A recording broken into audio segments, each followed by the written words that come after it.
It all starts in Kentucky, where newborns are encouraged to keep up, where everywhere you look, thoroughbreds run, and not for a finish line. It's what they are bred to do. Eventually, a horse is given a name and taught how to race. And there's hope, however slight, for that name to be remembered. American Pharoah is finally the one! Fans waited 37 years for American Pharoah, but no matter how rare the achievement, the same question always follows. What's next? It is a rousing return for a living legend. He could have won by 20. The answer is to race against an even deeper field, where the stakes are even higher, where the prize is even richer. Now, the finest horses in the world race for the chance to come home. The thrilling Breeders' Cup Classic. For the first time, the Breeders' Cup will be run in the cradle of thoroughbred racing, Lexington, Kentucky. They're off in the Breeders' Cup Classic. So how do you get there? The Breeders' Cup Challenge. Win, and you're in. This is unbelievable! The biggest races, the best horses, Totalist got there! Honor Code! American Pharoah! running for the chance to be crowned at timeless Keeneland Racecourse. It all leads back to Kentucky for an event, a party, An absolutely stylish performance! and 2 days of racing like no other. The Breeders' Cup World Championships. Welcome to Summer at Saratoga, part of the Breeders' Cup Challenge Series presented by Lanes End Farm.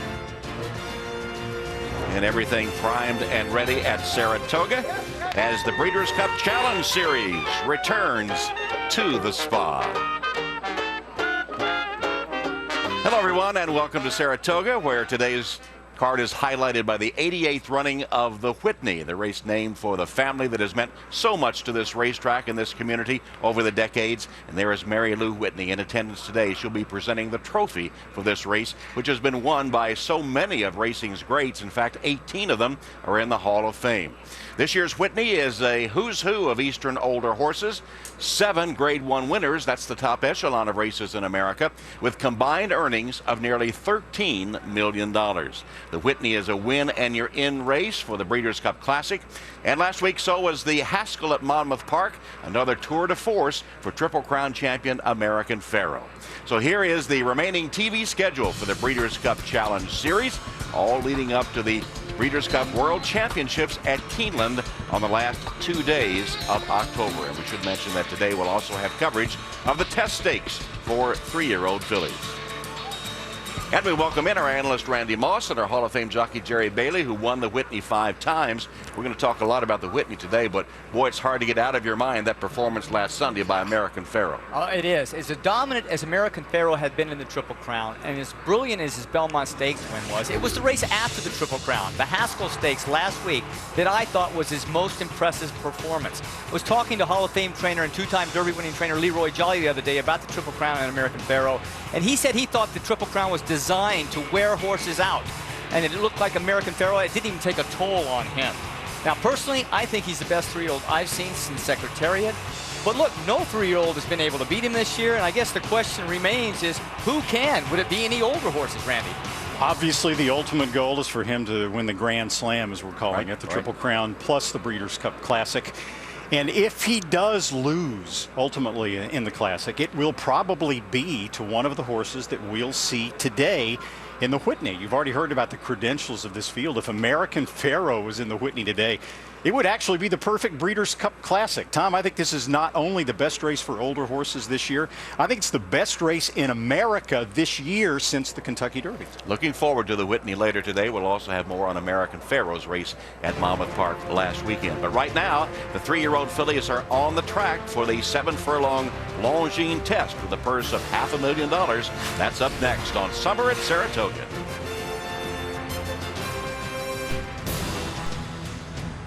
The Breeders' Cup Challenge is brought to you by Twin Spires. Pick a winner and wager today at twinspires.com. and by Lanes End Farm. That's a look at the Whitney viewing stand overlooking the Oklahoma training track here at Saratoga, built by Mary Lou Whitney, so fans can watch their favorite horses exercise over the Oklahoma track. Well, Sharon, you're in. Share your Whitney moments by visiting breederscup.com/BC Live or text BC15 to 95577. And you're 3 clicks away from sharing your moment with the world. We'll look at some of today's moments later in today's show. Here's a look at some of the moments from the Haskell last Sunday as American Pharoah took the victory in the Haskell at Monmouth Park. Time now for our John Deere track and weather conditions. A beautiful day at the spa, and they'll be running in the 7 furlong test for $500,000 in purse money. And let's check the odds for the test. With an evenly matched field, cavorting at 3-1, By the Moon at 9-2, Angela Renee is 5-1, so is Irish Jasper, Take Charge Brandy at 6-1. So the fans having trouble making a real favorite. There is Take Charge Brandy. She was the 2-year-old filly champion of last year, but then sidelined by a right knee injury. She hasn't run since January 31st. 61-1 when she led wire to wire to win the Breeders' Cup Juvenile Fillies last year. She had knee surgery in March, so this is her comeback race. Trainer Wayne Lucas, there he is back there in the back with the shades. Not that confident, doesn't sound that confident, because he says this is not Take Charge Brandy's best distance, 7 furlongs, but it's a starting point for her. It's an anniversary of sort for Lucas. He's won the test once, 30 years ago with the great Lady Secret. Right. And a look at Cavorting, the slight favorite at 5-2, coming off a 6 furlong stakes win at Belmont Park. Yeah, that was a good win because she had 2 previous races that weren't so impressive, but she won the Adirondack Stakes about this time last year as a 2-year-old, so she likes the track. But the distance should be absolutely no problem. She just got to navigate a little bit of a trip because she'll come from mid-pack or further back, so she's got to get a little lucky with traffic. Into the gate, there's the one going in. That's Irish Jasper, who's won 3 in a row. Yeah, and she is, I think, at sprint distances, she's 6 for 7 lifetime. So, like Cavorting, Irish Jasper comes from well back in the field. You see the silks, the famous silks of owner Will Farish and Lanes End Farm. Farish just bought Irish Jasper this week in partnership with David Mackey. You saw the jockey, Javier Castellano, stepping off, pulling his saddle back to where it's just within an inch of where he wants it there. Now, she's from this post of one and going this distance. It's a very difficult job to do coming from as far back as she does. Javier and Irish Jasper, too, will have to get pretty lucky. And as they load into the gate for the $500,000 Longines test at 7 furlongs, Larry Colmus has the call.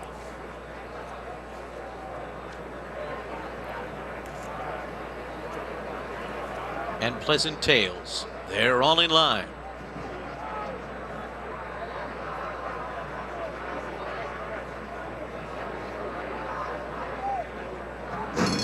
They're off in the test. Take Charge Brandy broke like a rocket. She goes straight out to the front with Bar of Gold away running in second. And then it's Cat Ballou out third. So You Say is fourth early on. Pleasant Tales, Angela Renee, By the Moon on the inside. And then it's Wonder Gal followed by Irish Jasper and Cavorting. And the field speeds up the backstretch with a champion in front. Take Charge Brandy is the leader, and pressing her is New York bred Bar of Gold on the outside through a 23-1 opening quarter mile. And then it's So You Say just in behind the leaders. Cat Ballou's done on the inside of By the Moon. Pleasant Tales and Wonder Gal are next. Cavorting's got 7 lengths to make up. Angela Renee and Irish Jasper. It is Take Charge Brandy leading the way on the far turn. Runs a half mile in 46 1/5 seconds, and her lead is a half a length. Bar of Gold is there, and on the far outside it's So You Say. Cat Ballou waits for running room, fourth on the inside, and they're coming to the top of the stretch. Take Charge Brandy turns for home, and now has lost the lead. The new leader is Bar of Gold. Cat Ballou is on the inside, and then it's By the Moon. On the far outside, Cavorting is coming with a run, and it's a strong run indeed. Here comes Cavorting on the outside of Bar of Gold. Cavorting and Iran Ortiz Jr. have taken the lead. Cavorting wins the test.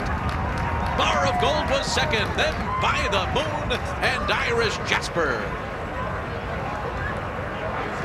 So Cavorting, slight favorite in this evenly matched field, going 7 furlongs. comes late to get the victory, pulling away under Irad Ortiz, trained by Kieran McLaughlin, and in the colors of the Stone Street Stables, it is cavorting with an impressive victory from off the pace in the test. Second year in a row, jockey Irad Ortiz has won this. He won it last year on Sweet Reason. Very, very good ride. He and Irish Jasper were back there last and next to last of the field.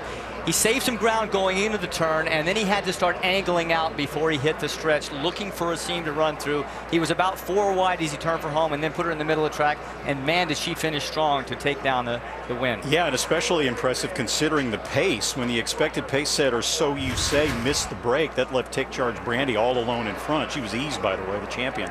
But the fractions were slow. 23-1 for the first quarter mile, 46-1 for the first half. So for cavorting to come from as far off the pace as she did without having that kind of a pace setup is really pretty impressive. I talked to Kieran McLaughlin about her this morning. They really weren't planning on running her in the test until she ran so well in her comeback race last time out at 6 furlongs. And now she looks like she could be one of the best sprinting 3-year-old fillies, the best maybe in America. So cavorting wins the Longines test, and there is Irad Ortiz Jr. aboard. We brought this 3-year-old filly by Bernardini from off the pace to win for the Stone Street Stables. It was a Kentucky-bred daughter of Bernardini, sold for $360,000 at the Keeneland sale. Coming to NBC, a mind erased and a body of clues that lead to fall's most thrilling mystery, Blind Spot, Mondays this fall on NBC. And a look at cavorting, entering the winner's circle after winning the Longines test, giving jockey Irad Ortiz Jr. his 3rd win of the day. He was the leading rider in New York last year and turns 23 years old this coming Tuesday. See the payouts, the Twin Spires payouts. $760 the win price on cavorting, with Borrow Gold 2nd, By the Moon 3rd. You see the exotic payouts as well. Now let's turn our attention to the Whitney and a look at the odds in the Whitney with Honor Code at 3-1, Totalist at 7-2, Liam's Map at 9-2, and so is Lee at 9-2, and then Wicked Strong at 5-1. The rest are double digits. And log on to MillionDollarFinish.com to pick the order of finish for today's Whitney for a chance to win a VIP trip to the Breeders' Cup at Keeneland in October. And meanwhile, the racing world still abuzz over the performance by American Pharoah last Sunday in the Haskell. So far, American Pharoah has delivered, and everywhere he goes, there are people, dozens, even hundreds, taking pictures. Poor guy can't even take a bath by himself. I went into the race, walking into the paddock, going in the starting gate, thinking, it's got to be my day. Everything is against American Pharoah. He had to fly in from California.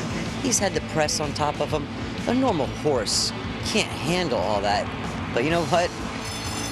They're off in the William Hill Haskell. And they're into the stretch, and it's American Pharoah. He just kept getting smaller and further away from me. It is a rousing return for a living legend. He could have won by 20.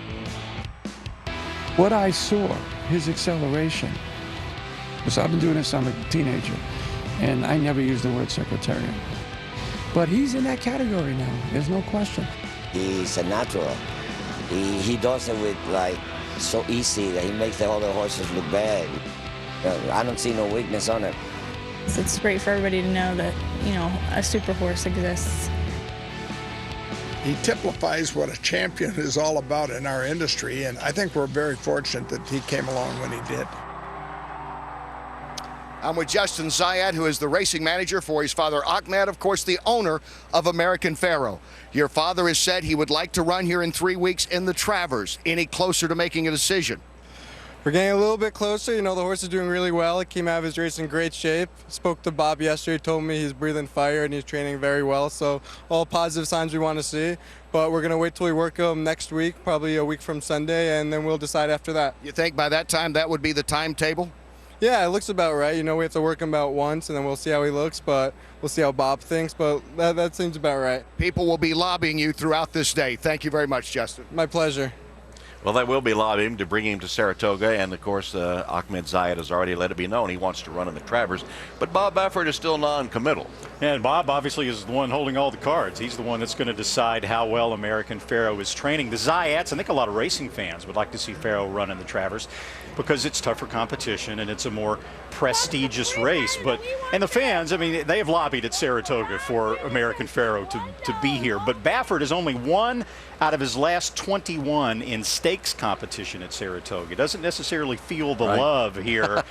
And I think, Jerry, and this is just a feeling, that Bob would rather run in the Pennsylvania Derby, mainly because of the timing. If he does, then he goes from the Pennsylvania Derby right into the Breeders' Cup Classic. But if he does run in the Travers, he's got a few scenarios. He could wait 4 weeks and run in California in the Awesome again against older horses. If he needs an extra week, he could go 5 weeks and come back to New York and run the Jockey Club Gold Cup at Belmont Park. Or he could do neither of the first two and just train him into the Breeders' Cup Classic. Now look, listen, the Haskell, the best performance of his life was off an 8-week layoff, so just an extra week shouldn't matter. But the flip side of that is only one time in the history of the Breeders' Cup has a horse gone 8 weeks or more and still won without a race and still won the Breeders' Cup, and that was Invasor in 2006. So there's a double-sided coin there. Lots of options available for the Zayats and for Bob Baffert with American Pharoah. And with or without him, the Travers will be a great race. We know that. It'll be on NBC in 3 weeks. Coverage starts at 4 p.m. Eastern. Will also include the Sword Dancer Invitational Stakes, which is also a win and you're in race. And so is today's Whitney. We'll examine that race next as summer at Saratoga continues the Breeders' Cup Challenge Series presented by Lane's End.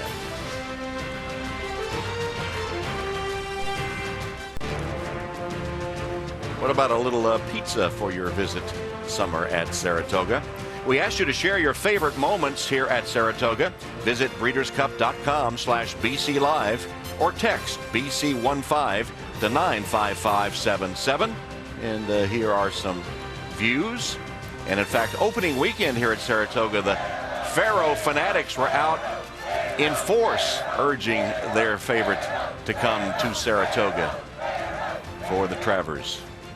And so keep the videos coming in here on your visit to Saratoga today.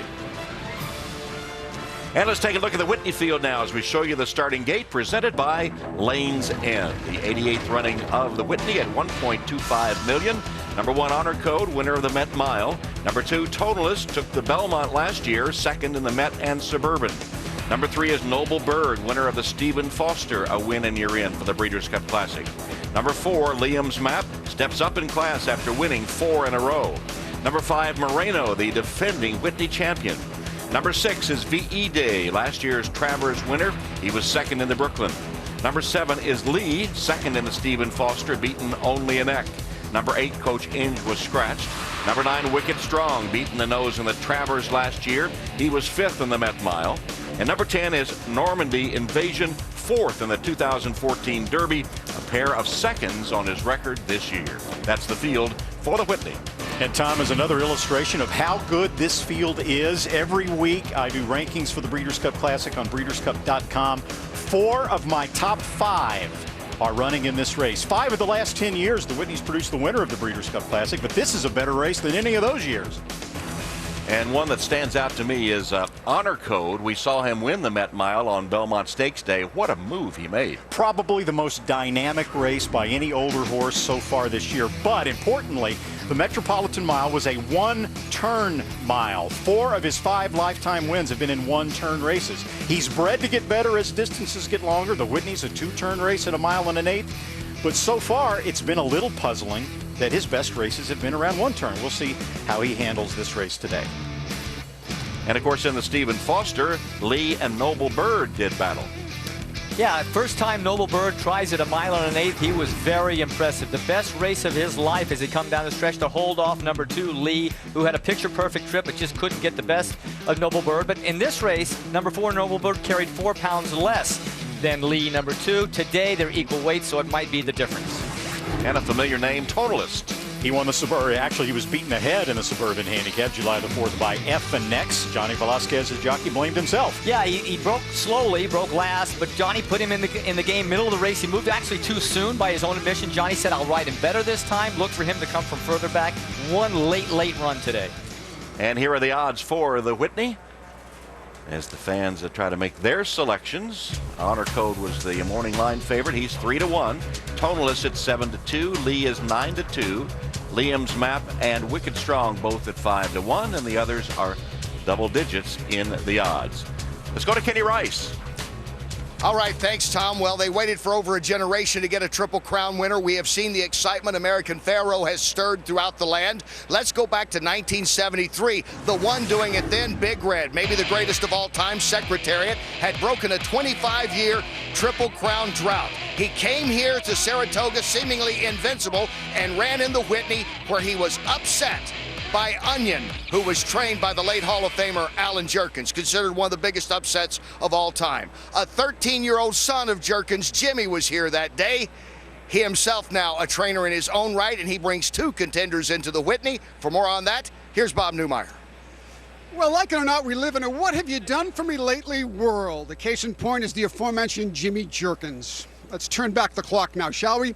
About a year ago, a little less than a year, when it was V.E. Day that won the Travers, he came from way back at a mouth-watering price of 19-1. Finishing second by a nostril, a nose, Wicked Strong, also trained by Jimmy Jerkins. So then, 1 year ago today, to bring it back all around, here's how they stand. V.E. Day is 0 for 4, Wicked Strong is 0 for 5. Since then, Eddie Olczyk, back to you. Hey, good afternoon, Numi. The reigning champ is back. Yes, number 5, Marino. He loves this track. He's hit the board in all 4 career starts, including that win.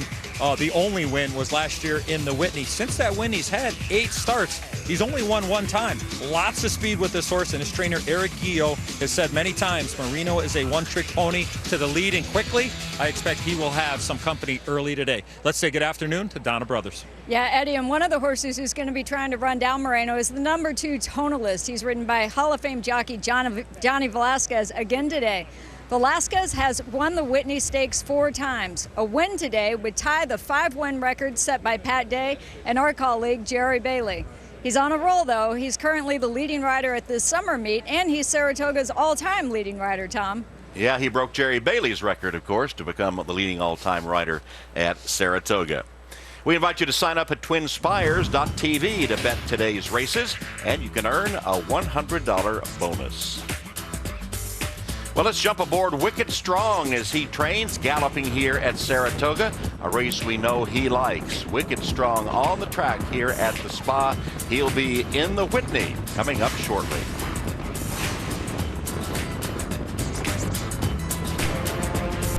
A little flavor of summer at Saratoga. The whole town of Saratoga Springs, New York, comes alive in the summer with the racing returning to the Spa.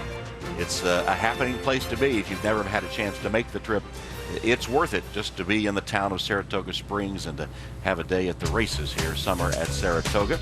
And we see that Tonalist has now taken over favoriteship, or co-favorites actually, with Honor Code. So Tonalist and Honor Code are at 3-1. Lee is at 4. Liam's Map is at 5-1 and 6-1 on Wicked Strong. Noble Bird is 9-1. Fans not believing totally in his win and the Stephen Foster when he looked so good, a horse that's improving, it seeming with every race. So as you see, an evenly matched field for the Whitney. As we mentioned earlier, some of racing's greats have won this stake. It is so prestigious, and you see the big crowd in the paddock and aligning the paddock or surrounding the paddock to have a look at these horses. Maybe the best field assembled so far this year in American racing. And you saw a look there at number 4, Liam's Map. We heard Eddie Olczyk talking about how Moreno could have some pace competition. That is the horse to provide that pace competition. As a matter of fact, he could be in front of Moreno or Liam's Map, a tremendously talented horse, 4 for 5 lifetime. There he is. As you see Mike Smith getting a leg up. But Jerry, this is the real test for Liam's Map. Yeah, he's got about the same amount of speed as Moreno, but because he's positioned inside of him, and he has one off the lead, so he doesn't need the lead, but because he is directly inside of Moreno, they break and they go into that first turn. It's almost hard to believe, if all things were equal leaving there, that Moreno has enough speed to actually clear him and get over. So I would look for a kind of a head-and-head duel and could be a pretty quick pace up front. Yeah, if it's faster than 47, Tom, let's say for a half mile, Right. 46-1, 46-2, 46-3, by Whitney standards, they're moving along, and that could very well be the case today. Which would set it up for the closers like Tonalist, VE Day, Wicked Strong, and Honor Code. Well, you know, this track at Saratoga can be a little funny sometimes for horses, but we do know that VE Day loves it. He's 2 for 2. He's one of the longer shots on the tote board. And Wicked Strong loves it as well. I mean, Wicked Strong has run against Tonalist 6 times. Tonalist has finished ahead of Wicked Strong 4 of those, but the 2 at Saratoga, Wicked Strong got the better of Tonalist. So there's another one that likes the track here. See the big crowd all turning out today to spend a Saturday afternoon at the spa and to get a look at some of the best horses in America. And as you pointed out earlier, Randy, we'll see a lot of these horses back again on the year-end finale, the Breeders' Cup World Championship, the Breeders' Cup Classic. And the saying is that the pace makes the race, and it's important for the front guys up front not to go too fast. It's important for the guys way back for them to go fast. But the horses in the middle really don't care because they're positioned in a spot where they don't need it either way, and that would be Noble Bird, number 3, Lee, number 7, even Wicked Strong is not that far back. So those are the horses that have a tactical advantage, that they don't need a pace to go exactly their way to win. And here are your 2 pace horses in the picture right there. Liam's Map, number 4, and Moreno, number 5. Moreno 15-1, the defending champion, as we look at our post parade presented by Daily Racing Form. And number 1 is Honor Code from the final crop by outstanding sire AP Indy. He made that terrific 6-wide move to win the Met Mile. Javier Castellano has won the last 2 spa riding titles, but never the Whitney.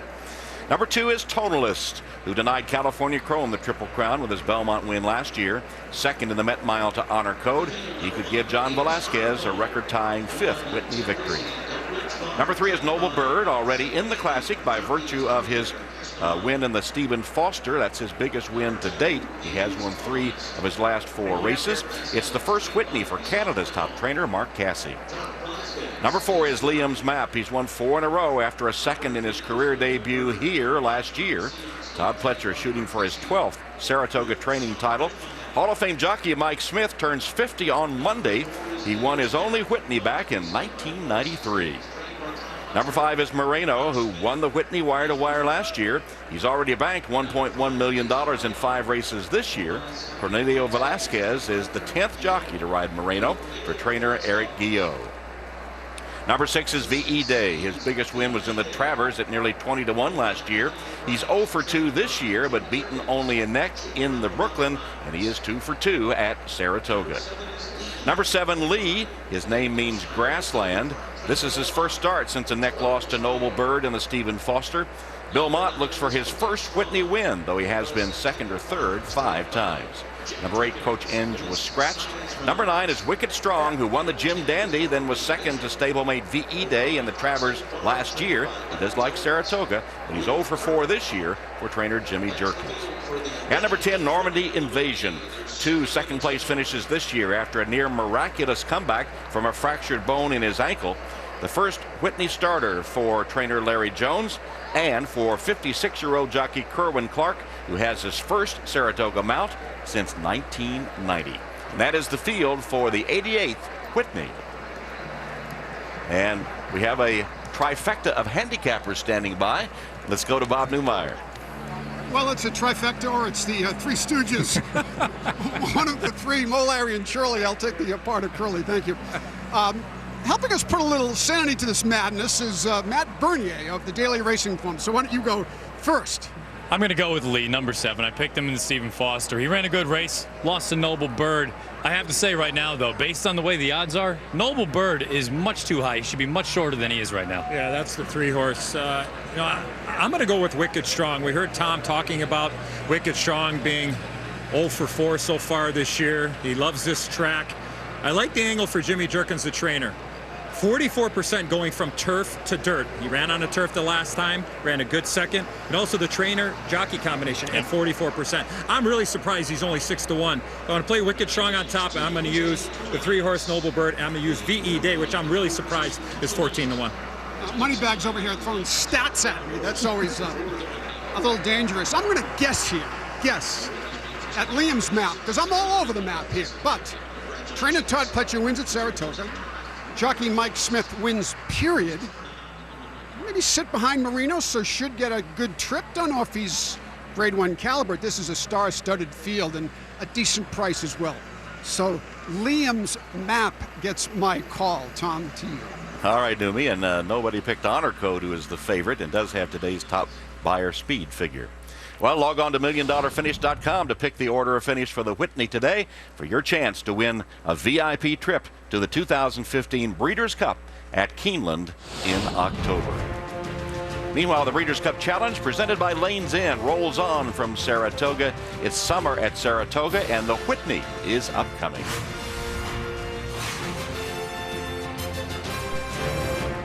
Yesterday, the class of 2015 was inducted into the National Racing Museum and Hall of Fame. You see a list of inductees, including the late jockey Chris Antley and King T. Leatherberry, the Maryland-based trainer who had him rolling in the aisles with his comic routine. And the horses Lava Man and Extra Heat also inducted into the Hall of Fame. And the great unbeaten filly Personal Ensign is among those already enshrined in the Hall of Fame with a win in the 1988 Whitney on her resume, on her way to a thrilling score in the 1988 Distaff at Churchill Downs. This year, the Breeders' Cup and Maker's Mark have teamed up for a charitable program which features these incredible limited edition bottles of Maker's Mark that honor some of the best champions in Breeders' Cup history. They've set a goal of raising $1 million for various charities over the next 3 years. Visit breederscup.com/champions-for-charity for more information. Let's update the odds for the Whitney with Honor Code 3-1, Lee 7-2, so's Totalist 9-2 on Liam's Map, 7-1 Wicked Strong, Noble Bird is 8-1, VE Day 13, Moreno 17, Normandy Invasion 34-1, the longest shot in the field. And the favorite, Honor Code, is the subject of our daily racing forum pedigree profile. Let's take you back to the 1996 Whitney, where Honor Code's great-grandmother, the brilliant Hall of Famer Serena Song, ran versus the boys. She's in front there. That's Jerry Bailey. Don't let her lose, Jerry. Get into her. Don't let her lose. Nope. Here comes Mahogany Hall to beat Serena Song by a neck. Bailey would ride Serena Song 3 times in her career, as did Donna Barton Brothers. And you see a little washy there right now. Yeah, it's very, very warm. It's not that warm an afternoon either, so that could be a warning sign for Honor Code. He's had a couple issues, behavioral issues. He didn't want to work a couple times here at the track that they wished to work him on. He brought him over to the main track, did Shug McGahee as trainer. So things have not gone all that smooth for Honor Code training-wise since the Met.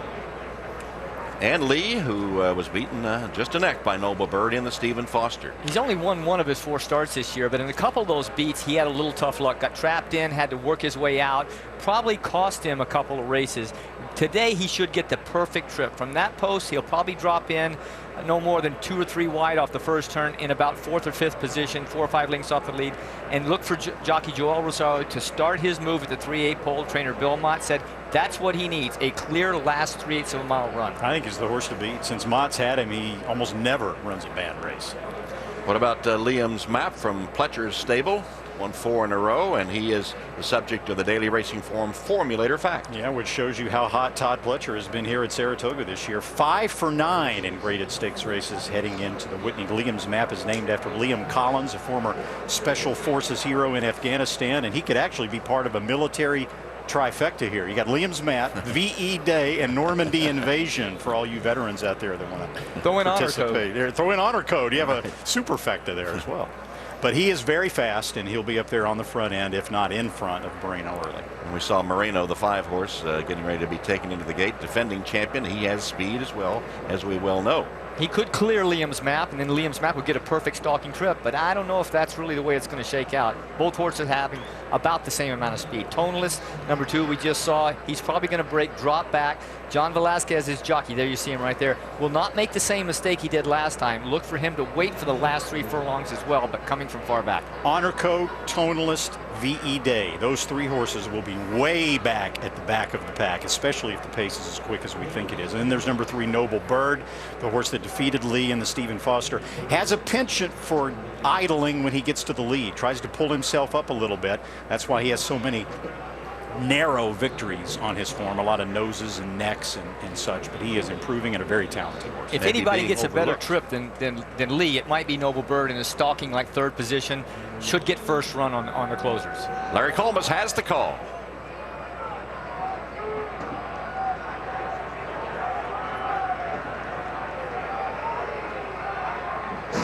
They're off in the Whitney. Normandy Invasion on the far outside is sent out, and Liam's Map's got speed from the inside, and Moreno is just to the outside of them, but Liam's Map is going to be the pacemaker. Moreno is running in second position early on, and then Normandy Invasion on the outside of Lee, while Noble Bird rides the rail around that first turn. Wicked Strong is next by another 7 lengths. Tonalist, Honor Code, and VE Day are all separated from the others. Oh, the pace is hot. 22-3 was the opening quarter mile as they go on to the backstretch. And Liam's Map is the leader. And Moreno is 3/4 of a length behind, running in second position. Normandy Invasion and Noble Bird are together just behind them. Then the pair of Lee and Wicked Strong, who's down on the inside. It's a long, long way back. 10-11 lengths back to Tonalist, VE Day, and Honor Code. And the half was 46 seconds flat. And now the field races for the far turn. And Liam's Map has been setting this grueling pace so far. And Moreno is now being asked to go by Cornelio Velasquez. He's a length behind. And then it's Lee. Wicked Strong down on the inside. Normandy Invasion, Noble Bird's not going on. Honor Code is still about 12 lengths off the lead. Then the Belmont winner, Tonalist, and the Travers winner, VE Day. And they're coming to the top of the stretch. 3/4 in 109-3. They're into the stretch, and it's Liam's Map. Oh, he's got a 5-length lead coming to the 8th pole. He's run a huge race. Wicked Strong and Honor Code have a furlong to reel him in. Tonalist is next. They're coming to the final 16th. Liam's Map reaching for the wire. Honor Code running out of time. Liam's Map, here comes Honor Code. Here's the wire. Honor Code looked like he got him in the last stride. Running down Liam's Map in the Whitney. And then it was Tonalist and Wicked Strong. And a final time of 1 minute, 47.82 seconds. Wow, what a finish by Honor Code, reminiscent of the move he made to win the Met Mile. This time he had the fast pace he needed up front. He came storming down the stretch when it looked like Liam's Map was home free, and Honor Code and jockey Javier Castellano get up to win the Whitney.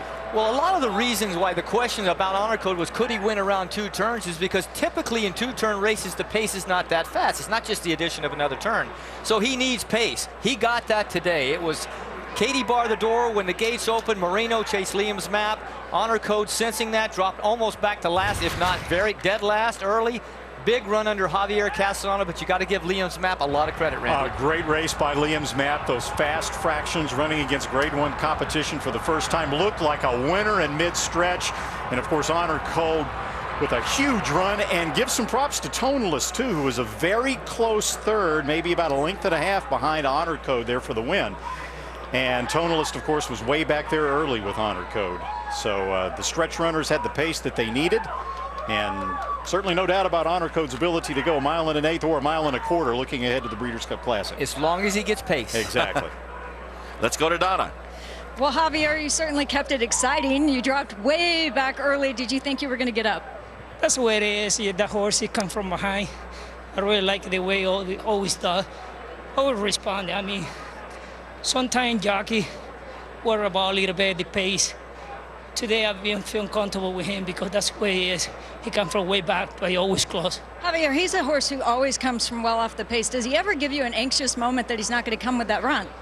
No, actually, you know, I'm going to start worrying about a little bit in the half a mile. I mean, he didn't get the rhythm, but as soon in the 3 April, he grabbed the bridle. He feeling good and he responded so well. I don't see any horse that he kick it the way he does. Javier, you've won 2 Eclipse Awards, multiple leading rider titles here. This is your first Whitney Stakes win. What's it mean to you to win this Grade 1 jewel here at Saratoga?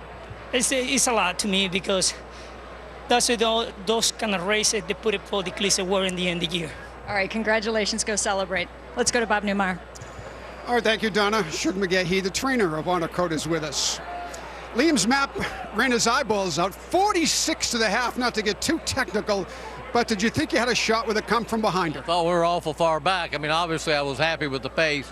This is an amazing horse. Todd's horse ran an amazing race too. You know, to get up and to win, it's a huge thrill after all the will he run 2 turns. You know, the way he's been training in the morning some, but he's just an amazing horse. We have to ask you, Shug, about the inevitable showdown with Farrow. May come in a race or two. If all goes well, maybe you win a race, maybe he wins a race. Do you see a Breeders' Cup Classic showdown dueling at Keeneland? Well, Bob, it'd sure be something we would look forward to. You know, we'll just kind of have to wait and see how all this pans out. But, you know, he's ceasing to amaze me. American Pharaoh is an unbelievable horse also. But we've still got a ways to go. So, you know, that's what we started out the year for, was trying to get to the Breeders' Cup at Keeneland. You know, I guess we're halfway there. So Shug McGahee, last jump, Honor Code. Tom, back to you. All right, what a finish. And for Shug, his third Whitney win, but his first since Easy Goer took it back in 1989. Honor Code, the 9th horse to win the Met Mile and the Whitney in the same year. Wow. So this is going into the far turn, about 3.5 furlongs left, 770 yards, if you will. Javier Castellano said he was a little bit concerned because at the half-mile pole, Honor Code still hadn't jumped in the bridle, hadn't, you know, started on his own, but shortly past that, where this video started, Honor Code really gave him the feeling he was going to finish like he can. And you see John Velasquez following Javier Castellano all the way on Tonalist. Right in behind him at every hole that Castellano went for. Velasquez was right behind him. So a couple of horses there that are really going to be stretch running factors as we go on down the road. So Honor Code in the colors of Lanes End Racing and owned by Lanes End and Del Ridge Farm. Del Ridge, the breeders of this Kentucky Sun from the last crop by AP Indy. Honor Code wins the Whitney.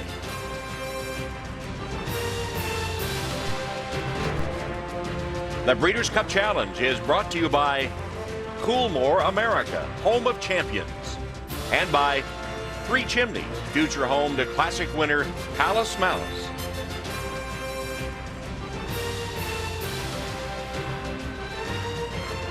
And welcome back to Saratoga, where Honor Code has won the Whitney. Let's take a look at the payouts presented by TwinSpires.com. Honor Code paying $950 to win the Whitney. Liam's Map, who ran such a great race himself, $740 in the place spot totalist, was third, $76.50 exacta on a $2 wager.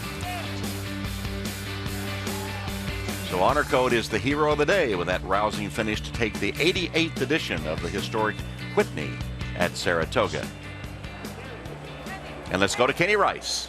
All right, thanks, Tom. The Longines Conquest Classic watch will be given to the owners and the trainer, and we're happy to have with us Mrs. Mary Lou Whitney, the First Lady of Racing here in Saratoga. Mrs. Whitney, always a pleasure. John Hendrickson, Chris Kay, the president and CEO of the New York Racing Association, the winning owner of Honor Code, who's done so much in his career from being an ambassador to Great Britain to a great horseman, Will Farish. Mr. Farish, congratulations on this win. Oh, thank you, Kenny. It was the most fantastic win, but this horse is unbelievable. I mean, to be as far as he was at the back at this time, I mean, the Met was one thing, but today was incredible.